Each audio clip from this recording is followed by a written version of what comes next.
Paita. Bisan 5 pesos, wagit ki kwarta ba? Maayo na lang tana to, ipalit og ginamos kay gigutom na ra ba ko. Paniud to tana to nga sudaan. Ako'y sudaan.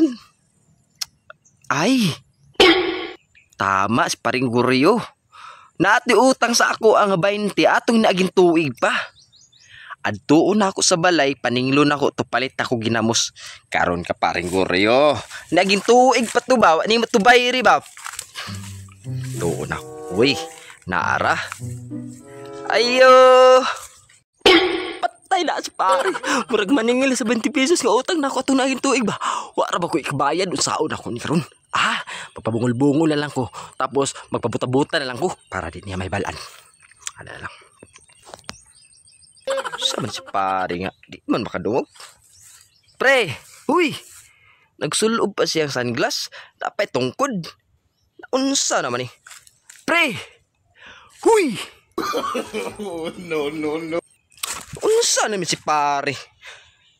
Di naman makakita. Bungol pa. Nagtungkod-tungkod pa yun. Unsa o dala akong 20 pesos. Di karon. Kung panudaan o niya. Tilan.